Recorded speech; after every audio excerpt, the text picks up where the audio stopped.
where we are talking of the parent country nationals or home country nationals. We are talking of the host country nationals and the third country nationals. Beyond that, we have also seen different sort of HR practices that has to be undertaken in consideration of the different phases of internationalization process as the organizations go through the phase of internationalization, multinationalization, transnationalization, and global organizations. So different sort of HR practices, how it needs to be incorporated as per the objectives of the organization, that has to be taken into consideration. We already have a discussion on that.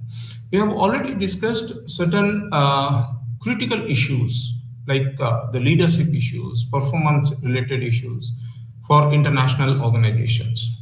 And today we are going to discuss the different sort of trends and the challenges that these international organizations do face right now. So, my students, nowadays, if we to talk of the basic characteristics of the business itself, we understand that the business is fast-paced, changing business. So there is the environment is what that represents a VUCA world.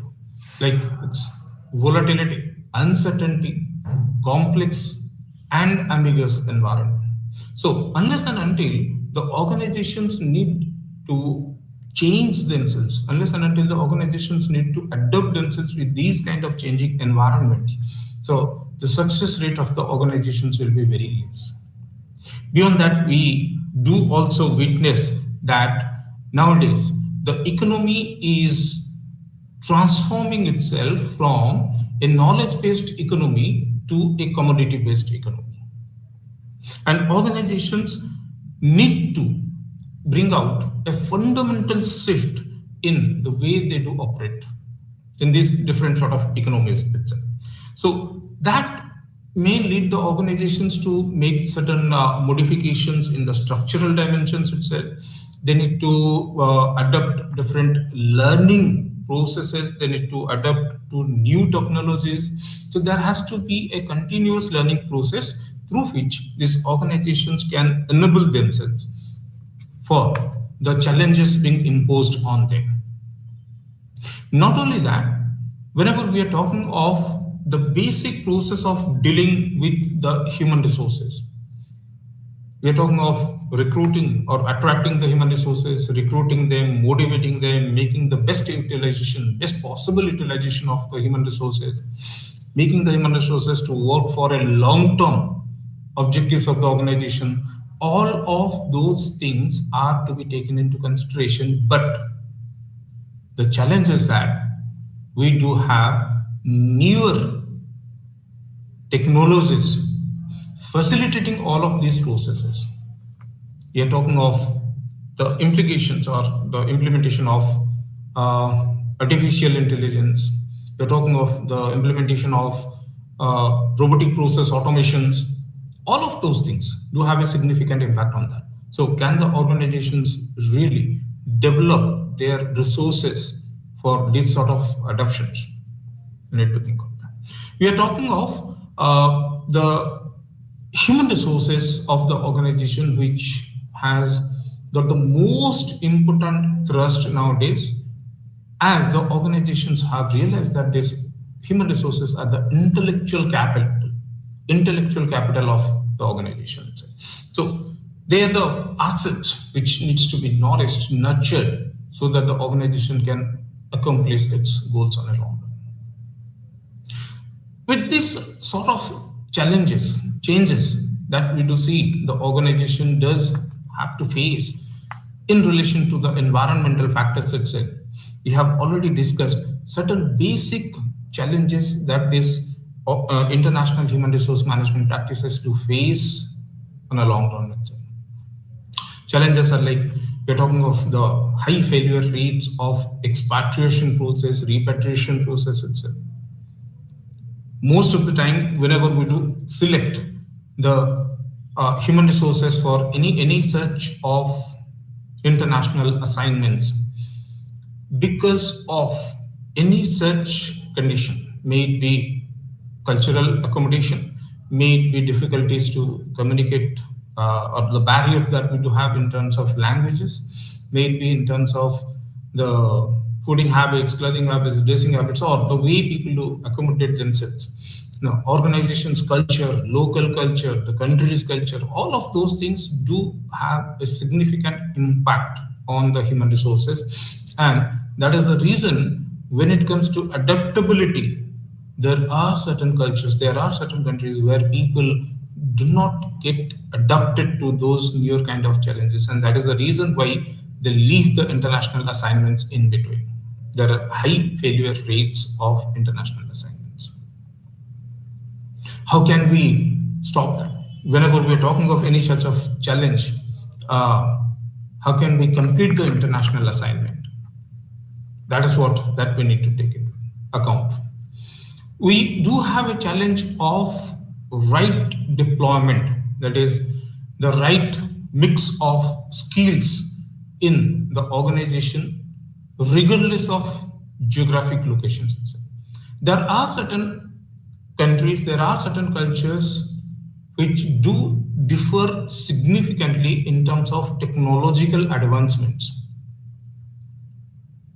And whenever we do talk of deployment of human resources, as if we have already discussed it in our past sessions, like deployment of human resources from an underdeveloped nation to a developing nation, or an underdeveloped nation to a developed nation, the deployment of human resources from a moderate technology-based organization to a particular culture where the technological advancements are too much. So can we have the right mix of that? Whenever we do talk of this ethnocentric, polycentric, regiocentric, or geocentric approaches, can we have the right mix of skills among the host country nationals to the home country or parent country nationals, or it may be any such third country national itself? That is what we need to understand. Third challenge that we do have is knowledge and innovation dissemination itself. Now, how do we think of managing the knowledge assets of the organization? What is the mode by which this knowledge can be disseminated to the next generation of employees in the organization? Whenever we do talk of this knowledge, may it be the knowledge which is gained from the education, may it be the knowledge which is gained by the experience of the people itself, but there has to be a process by which this knowledge can be transformed. Knowledge can be transferred from one generation of employees to the other generation of employees. As if we have understood that there are significant differences in terms of different generation of employees. May it be we're talking of Gen X employees, Gen Y or Gen Z employees, may it be the baby boomers or the millennials. There are significant differences. We are also talking of the challenge of talent identification and the talent development itself. Any such success of international assignment depends on the long-term retention of its human resources. And unless and until we do identify these resources beforehand, unless and until we identify and develop these resources for the long-term assignments, probably achieving the long-term goals will not be possible. We need to take care of that itself. And other challenges are like there are barriers to the women in international HR practices. Now, this could be specific to few such countries, few such cultures where their female counterparts are not being promoted to take up more responsible positions in the organization.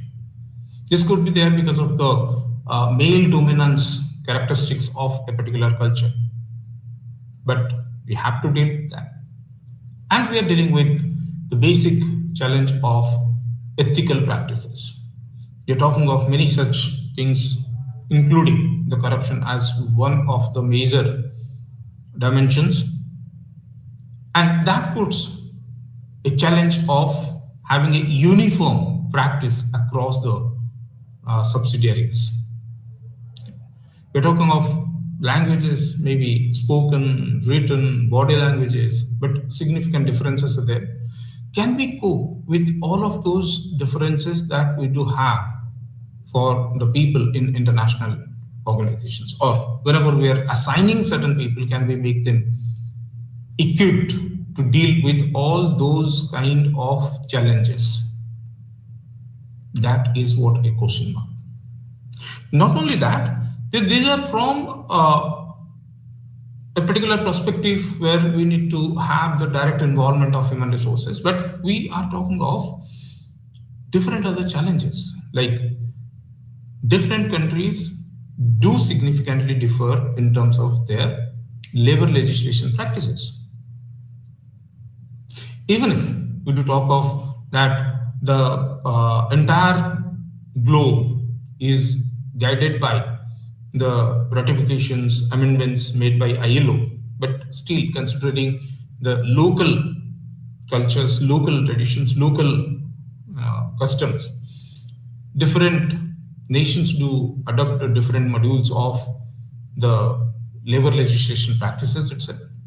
And that may vary significantly. As if we are talking of the previous session only. So in certain countries where they do not prefer to they do not prefer to promote employers association, where in other countries they do not go for single plant bargaining. So those kind of things, challenges. There are plenty of legislations, and synchronization among them is a question mark. Labor legislations differ from country to country, nation to nation. What to do? How to cope with that? Those kind of things. That is what. Giving an example of that, like in USA, we do have Equal Employment Opportunity Act. In India, it is not. But subsequently in India, we do have Affirmative Action Plan as guided by our constitution. And under Affirmative Action Plan, there are reservation schemes. We have to deal with that. So these sort of differences are to be minimized. We're talking of the international business is also affected by the political climate of that particular country itself. Whether there's a stable government or there's a government which gets changed frequently. Because we understand that different governments do have different philosophies. We understand that different governments with different philosophies do have different approaches towards the international organizations. So how do we deal with that? That is what we need to take into consideration. There are different stages of technological advancements, development. So the major challenge is that we can, or any such international signing need to collaborate with those kind of technological advancements, whether these are shared or not shared. That is what is the thing. Different values, attitudes. So, like example, we'll talk of this time, achievement, risk-taking ability, punctuality. All those kind of things do significantly differ from nation to nation. And we have to deal with all of those. Roles of religion, like a particular sacred objects, maybe the kind of prayer, taboos, holidays, all of those. Educational label attend itself, and social organizations, like we are talking about social institutions, authority structure, interest groups, starters, all of those things do differ significantly from country to country. And if we would like to have success on a long run, what we call it as a sustainability practice, right? Then we need to face each of these challenges and need to overcome these challenges with certain innovative practices. So what should be the basic role of the organizations at the present time? whenever they are going for internationalization process, how they should deal with that. That is what we need to understand. So let us understand this organizational practices, or before we move to the organizational practices, let us understand the basic context of this business. If we to talk of the industrial revolution itself, right now we are witnessing the industrial revolution 4.0.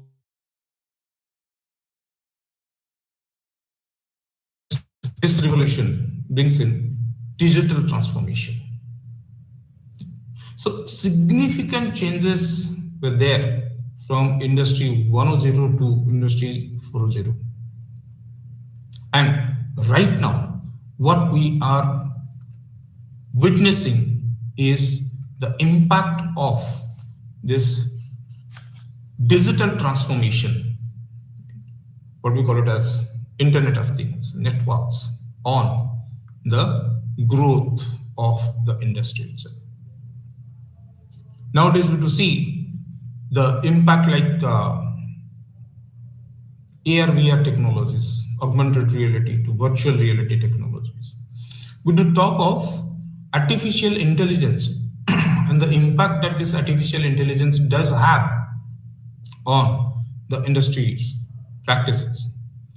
We're talking of Internet of Things, like networks, all those kind of things. And that makes a challenge of having a different generation of employees which requires to interact with intelligent machines. So right now we are witnessing a workplace which is a mix of human element and intelligent machines. So this is a deadly combination, as we say.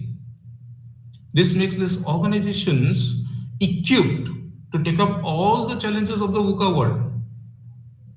But we need to ensure that the organizations do have right capabilities of human resources to deal with all of those kind of things. At one point of time, we understand that this technological advancements cannot be a substitute to the human resources. Whether we are talking of this artificial intelligence, we are talking of RPs, robotic process automations, they can only make the process smoother. They can only reduce the workload of the human resources by reducing the repetitive works, routine works. But when it comes to the decision-making process, these technological implications may not be sufficient enough because they cannot be taken as a substitute associated with the emotions of human resources. And we understand one thing, that whenever we're dealing with human resources, you have to deal the human resources as the human beings first. So process of humanization, process of humanism, these are to be considered.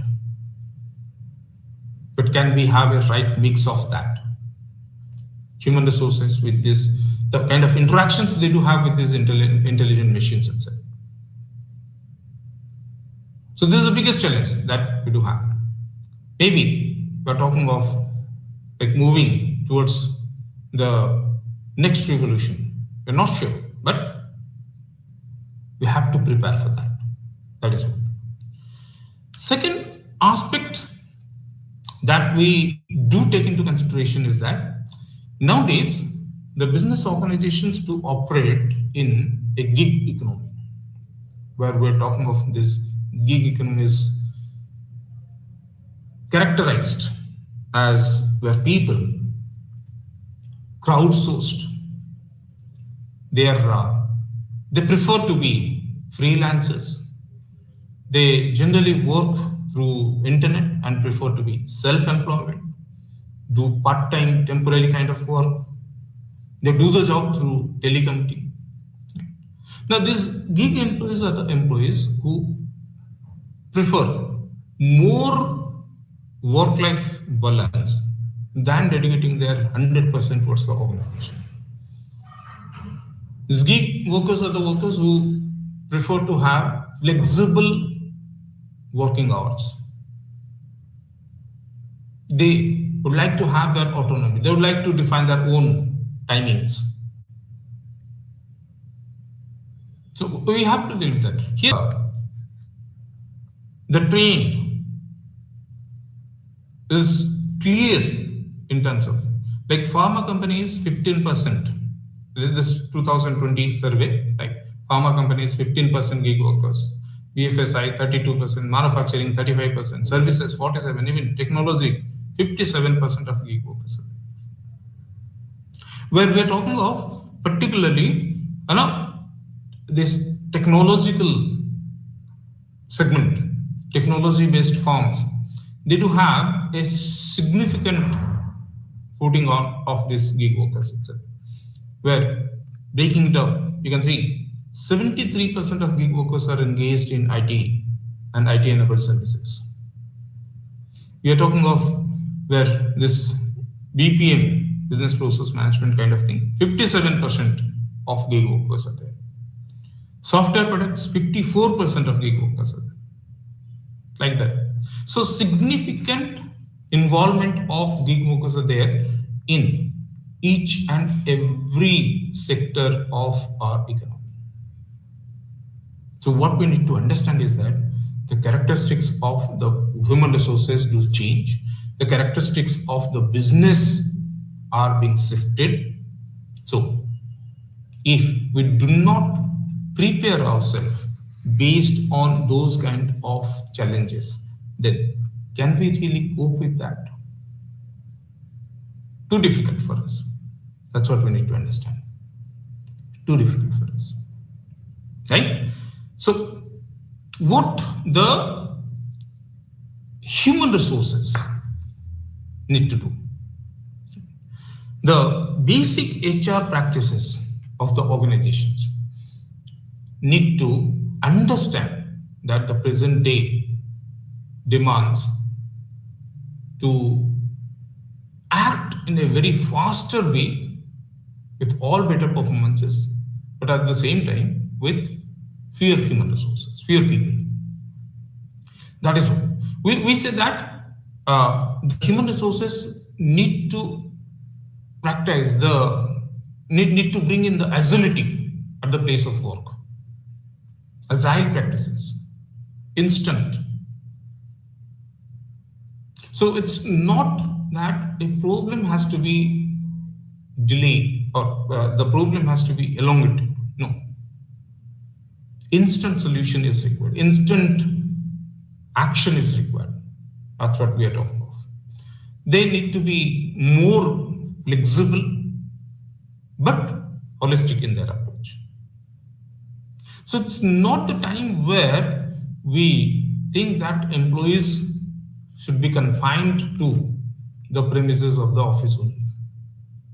No. So with this flexibility, we can take the employees, their services at any point of time. That is. Nowadays, we are talking of focusing on diversity. And this is obvious because we are going for the globalized presence. So diversity would be common. But to what extent this diversity is dealt in? Everywhere we talk of this diversities, equities, inclusions, belongingness, DEIB policy. Organizations draft their own diversity policy. But does that mean, in true sense, the workers do take part in the decision-making process? Does that mean there is inclusion of the workers in the decision-making process in the board of the management? Cannot be. So to what extent this diversity policy is actually being implemented is a question mark. That's what we need to talk about. We are talking of the emotional involvement of the employees, where many such debates were conducted in the past, and all of them they focused on one thing, that unless and until a sense of ownership will be developed within the employees, a sense of belongingness will be developed by the employees. The employees cannot contribute their best.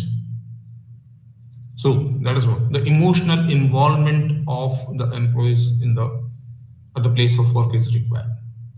We're talking of these employees need to live their experiences, and to risk their appetite, neurodiversity, imagination, adaptability. All of those things are to be promoted by the HR department among its employees, so that they can cope with the kind of challenges.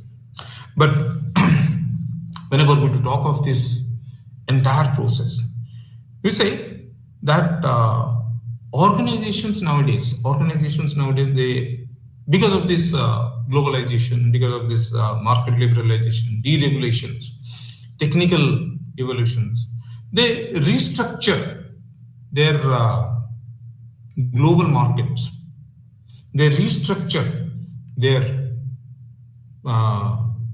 the approaches, traditional approaches to gain that competitive advantage. What is required is how these organizations do cope with all of those things. So we do come out with one more important aspect which makes these organizations to have success in international level is to develop their own capabilities, organizational capabilities. In fact, this term was coined by Amaresh Ch in the year 1990, where they say that it's all about the management of change, it's all about the organization's design, and it's all about the kind of leadership that is being exhibited. And all these they have to interact from inside out to cope with the competition.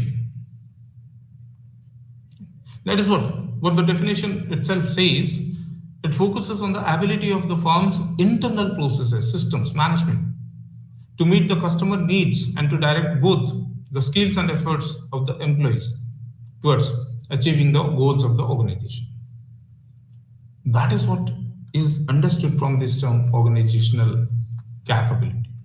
So to what extent I can really make the employees of the organization capable enough not only to deal with the customers but to make the best possible utilization of their skills, knowledge for the overall competitive advantage of the organization. That is what. So we're talking of organizational capability, but let us say how does this organizational capability is evidenced? The organizational capability is being able to move with the speed and agility into new market itself. So not only that speed matters, but agile practices. How quickly we can respond to a particular scenario, how quickly we can respond to the needs and demands of a particular customer market. We are talking of creating a brand for the firm itself. Whenever we are thinking of creating a brand, it's all about the organizational brand. It's all about the employer branding, where people would prefer to be a part of the organization. A customer interface that captures and develops a more intimate relationship. We need to understand this, that customers are one of the most important stakeholders. So how do we develop those customers? How do we develop a kind of intimate relationships that will make the customers retained in the organization. You need to think of that. We are talking of developing a superior talent. This is what we need to understand. Whenever we are talking of this talent management system, we do talk of the knowledge management system. We'll see that. So unless and until, as I said, the basic challenge is that I need to make the human resources develop their skills, knowledge, abilities to interact with intelligent machines. So not having a talent pool will lead us to many such problems. Leveraging innovations and learning practices, continuous learning is what that characterizes the organizations of the present time. Continuous upgradation will make the organizations to sustain. Resources are sourced across the alliances. So not like earlier days where we do talk of resources, particularly human resources, being pulled from one country, one nation, one culture, like that only. Nowadays, we do talk of resources being pulled from the cross-country alliances, different subsidiaries, etc. So that leads to the diversity of the employees. How do we cope with that? How do we make the employees to adapt themselves in different sort of cultures or different cultural practices? That is what we need to understand. Then, assigning accountability is most important. Now, the roles and responsibilities being played by the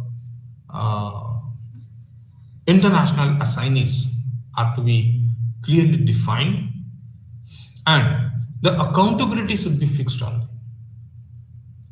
They're taking the responsibility, but again, that has to be now in line with the organization's goals, the long-term vision of the organization.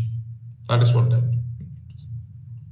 Now, able to say that these are the things where this organizational capability is evident. So, how to develop this organizational capability for an international organization? Let's talk of that. Now, we will talk of 5 such important elements for developing this organizational capability, where we say that developing that leadership ability. Leadership is required because leaders to bridge the gap of the existing resources with the strategic intent of the organization. So leadership is all about ensuring that the existing practices are to be transformed in line with the organization's future goals. Most of the organizations nowadays there's a thrust on this leadership, and it is said that like some of the corporate gurus, they say we don't want managers in our organization, rather we want leaders. But considering this leader who is a visionary, who does have the ability to bring a transformation in the society, in the organization, right? And the leader is a path-setting leader. The leader can provide guidance for accomplishment. So that is what. If we really want to develop that organization's capability, competitive advantage, leadership plays a significant role. This is. We're talking of organization's culture as one of the ingredients. This is because organization culture supports the routines. So the basic work dimensions of the organization itself. And that is what that helps in developing the capability. We're talking of information technology itself. Right? The way these organizations implement or invest more on IT or IT enabled services itself. Right? So these IT enabled services helps the organizations to create or to leverage a kind of unique resource and to develop some sort of skills which improves the effectiveness of the organization. Organizations need to promote the long-term view itself, right? So it's about making each and every individual employee contributing towards the vision. So making each and every individual employee understanding the vision. Number one. Number two, we do talk of developing and nurturing them so that on a long run they develop their potentials to accomplish the long-term view of the organization. We are talking of the social networks itself, a relationship. Rather, I'll say that a strong relationship can be promoted by having these social networks inside and outside the organization. So all the stakeholders can have better cordial relationship. That is what we need to understand. So these are the things that we need to consider whenever we are talking of developing the organizational capability itself. But here we need to understand one thing. Sometimes we come out with the concept of the mechanism of integration. What we need to understand is that actually the intellectual, social, emotional integration is highly required. As I said, intellectual, social, and emotional integration is highly required by the organizations at an international level. So what are the processes that develops this, all these three, intellectual, social, and emotional involvement, integration? That is what we need to understand. So what we'll do is that we'll discuss this from four different perspectives itself. What we'll talk of the talent management system that the organizations do have. Then we'll talk of the knowledge management system. We will talk of the importance of having global networks. And we'll also talk of the E-enabled organizational practices that will make this processes smoother. So if we talk about this talent management system in an organization, irrespective of these cultural diversities, language barriers, regional skill, we have to develop a global talent strategy. Even if we do say that globalization is not doing the same thing everywhere, but in terms of a global talent strategy, what we understand is that uniformity has to be there whenever we are recruiting people itself.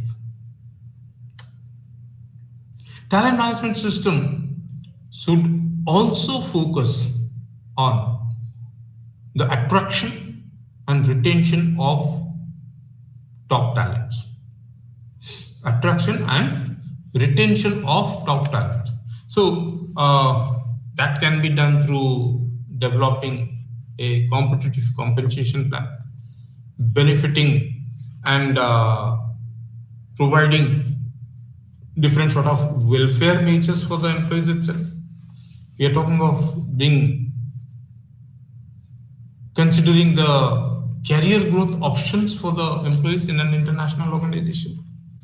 Because most of the time, any such international assignment is perceived as a ladder in their career aspect by the employees. Talent management system should focus on a kind of investment in learning and development. What we say is that earlier days, any such cost incurred on human resources were taken as a part of the cost center. But nowadays, it is considered as a part of the investment set. So what we do is that as we understand human resources are our assets. So I'm investing on my assets so that on a long run I can get the benefit out of it. That is what we do. So may it be a continuous learning program, leadership development program, cross cultural training, upskilling the employees, or preparing them for the future roles. So a continuous improvement among the employees are required. We're talking of fostering this diversity and inclusion itself. As we discussed, that for the sake only, we do have the diversity policy. We are talking of the promotion of DEIBs, diversity, equity, inclusion, and belonging. But in true sense, these things are not being practiced in the organizations. So, even if organizations do say that they're going to promote this diversity policy, but in true sense, if you understand, that no such person is being included in the board who doesn't belong to the same cohort. That is what we need to understand. Leveraging technologies and data analytics. This is what that the present global organizations need to adapt. We're talking of the basic challenges of recruiting human resources, maybe tracking the best possible human resources. Maybe we are talking of tracking the individual performances of the individual employees. We are talking of the skill gaps, maybe a tailor-made developmental plan that the employee need to have. So all of these things requires the implementation of AI, artificial intelligence. So organizations must prepare themselves to adopt those kind of tools. Right? We're talking of cross-border collaboration itself. So it's all about the global projects, exchange programs, virtual teams, right? To strengthen these international networks itself. And finally, we are talking of recognizing and rewarding the talent itself. So, a culture has to be established whereby the talent of the employees can be recognized automatically and can be rewarded automatically. So, through AI, this could be possible, but still, the human interventions are much more required. So, these are the steps that these organizations need to do so that they can manage their talent in an international level. When we come to knowledge management, okay? So the first challenge that we need to have is, a first challenge that we have understood is that whether this knowledge is gathered, accumulated properly, whether knowledge is stored properly, whether this knowledge is disseminated to the lower level properly. So that is why certain things are to be taken into consideration whenever we come to this knowledge management systems. Biggest challenge is how to create a knowledge repository. We say a digital platform, user friendly, secure, accessible across the global locations, right? A storage space where all these employees can store, access, and share key information, best practices itself. Right? So, problem is that whenever we do talk of this knowledge repository, even if we store that, even if we plan to make that available for the next generation employees. But there is always a probability of a loss. Reason being, we do talk of threats being imposed related to data security, data safety itself. And that is the reason why most of the employees they do not provide much personal information. What could be done then? Nowadays, as I said, science is enhancing itself in a rapid way. We do have this blockchain technology to deal with all those things, all those kind of challenges. You can think of implementing those in our workplace, and we can have a better safety security for our data. We can encourage this cross-cultural collaboration itself. So there has to be a regular interaction among the employees across the globe, and that knowledge sharing session will help the individual employees to gain a lot out of the differences. Look, with this IT enabled services, it's very easy nowadays. We're talking about video conferences are available, chat platforms are available, forums, different sort of forums are available. And all of those things lead to the overall accomplishment of organization's goals.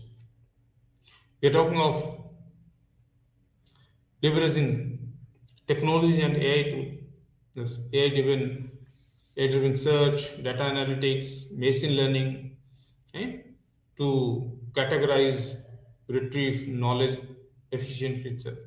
We're talking of having a knowledge repository is not enough, but as and when we need to talk of this availability of knowledge, that is what we need to take into consideration. Standardizing this knowledge documentation process itself, implementing uniform guidelines for preparing those documents, processing those documents, right? And you know, learning outcomes. We talk about project outcomes, all of those things to be taken into. Standardizing these knowledge documents will lead us to have this continuous training and development processes. And nowadays, as we said, that we are making a shift from physical to the digital world, physical to the digital world itself.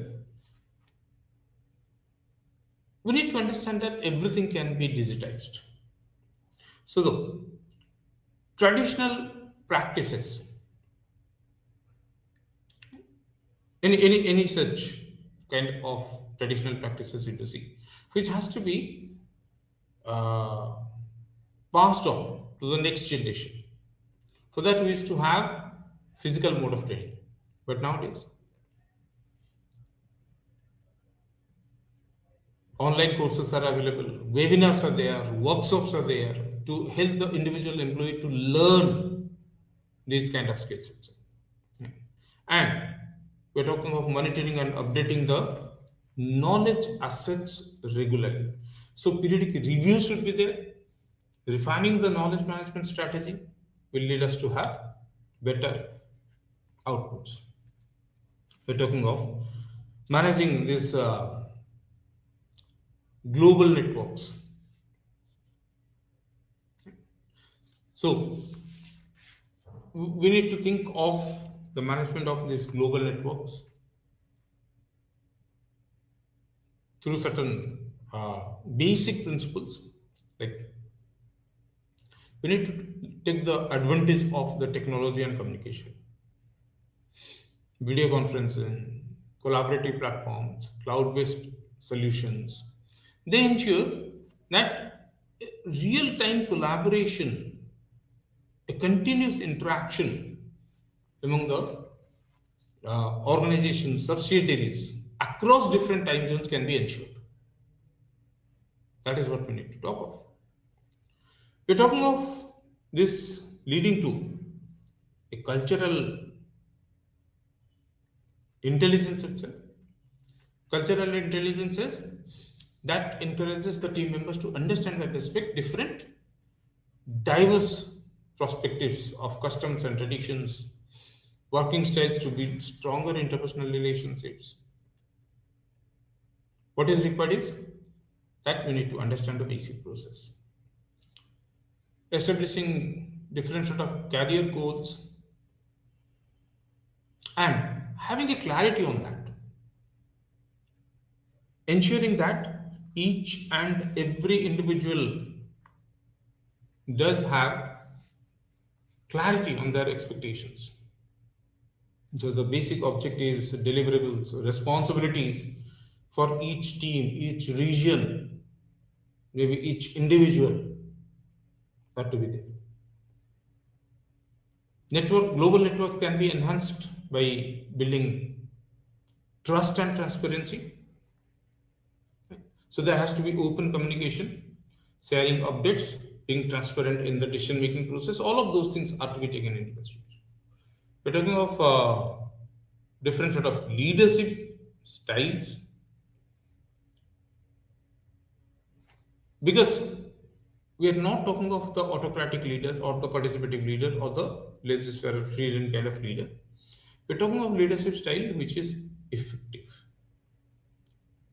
While we do talk of the basic challenges imposed by the team itself. So adapting to those leadership styles can be as one of the things. Creating opportunities for this networking and collaboration itself. So cross-regional collaborations, global events, knowledge sharing sessions, team building activities can be conducted by each and every organization. Monitoring and evaluating the performance globally. So do I have a system? If I do think of standardizing these matrices, if I do think of standardizing these evaluation parameters, so I need to develop a reporting system to evaluate these performances across the locations. That's what we need to do. So these are the basic strategies of going for a global network itself. Now we are talking of e-enabled HR processes where organizations do not have a choice now. It has been a mandate for the organizations to go for e-enablement of their processes. Global recruitments, application tracking system, ATS we do talk of, application tracking system, right? So this helps in recruitment process, okay? Cloud-based ATS to source, screen, and hire the talent globally. Digital onboarding itself. So they do have basic LMS, learning management system, automating the onboarding process with e-learning modules, digital document submission, virtual operations. All of those are or can be automated. That is what we need to understand. Human resource information system, we have understood. A centralized HRIS can help in the processing of data, payroll, benefits, compliances, all of those things. We're talking about virtual training and development. So it's global learning platforms, virtual classrooms, AI-based personalized training itself, right? Allowing the employees to upskill and reskill themselves. Performance management system for an international organization will enable this continuous feedback, goal tracking, performance evaluation, and ensuring fair and transparent assessments itself. This is what we do. Employee self-service portals are to be promoted.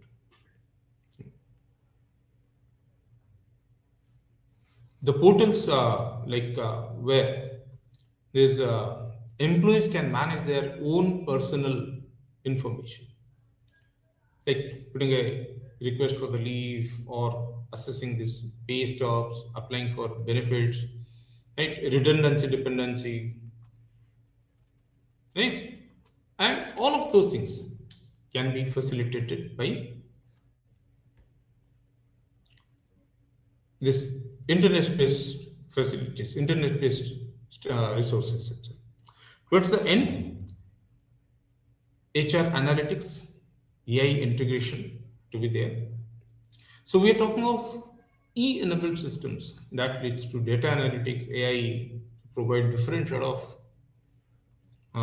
insights into the term employee engagement, turnovers, productivity, all of those things, right? Like you need to understand the basic factors that leads to engagement of employees at the domestic level, basic factors that may lead to the engagement of employees in a foreign subsidiary. So why don't we have a collaboration of that? Why don't we have a compare of that? And we do come out with the different sort of strategies. So that is how we deal with all of those aspects. Like we discussed four different approaches. We say any such international organization need to focus on the management of talent, so talent management. Second, knowledge management. Third, the organizations must make themselves leading to the global networks. And fourth, the E-enabled HR practices.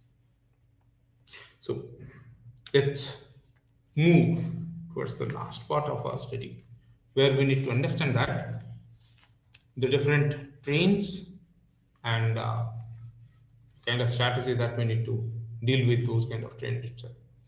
So the present days requires the or puts the challenge in terms of managing the human resources. Like here, we as we started our session with the discussion that nowadays we need human resources to have a blend with the learning machines, intelligent machines. So here we need to talk of the implementation of technology to manage, recruit, engage this millennials, Gen Z employees, etc. What is required is we are thinking of this artificial intelligence, diversity, we are thinking of gig economies, we are thinking of cloud-based HR technologies. These all of these kind of things actually has put the HR into a dilemma, and HR it has been a mandate for the human resources to come out with new innovative strategies to deal with all of those kind of challenges, and that is what we need to understand. We are thinking of promoting the diversity and inclusion. Now, organizations not only to have this diversity policy, but it is required that they should implement this. They should take this as a part of their inclusion. They should make these members included in their board level. We are talking of this impact of these gig economies, where we are talking of this hybrid workforces, work from home concepts to come out with. So that leads to flexible work arrangements, offering remote jobs as full-time jobs. So that leads this HR department to cultivate this critical thinking, soft skills, digital skills. Focus would be on the employee wellness programs. Focus is making a collaboration between this artificial intelligence, machine learning with the human resources. Creativity is in recruitment and learning management system for training. virtual reality, augmented reality, and fluid task management with this gig economy. These are the things that is present days human resources need to adopt. Then only that will lead to a success in the international assignment. So, friends, let's come to the end of our session. And with this, I wish you all the best for the future endeavor. Thank you very much for joining us for this session. Thank you.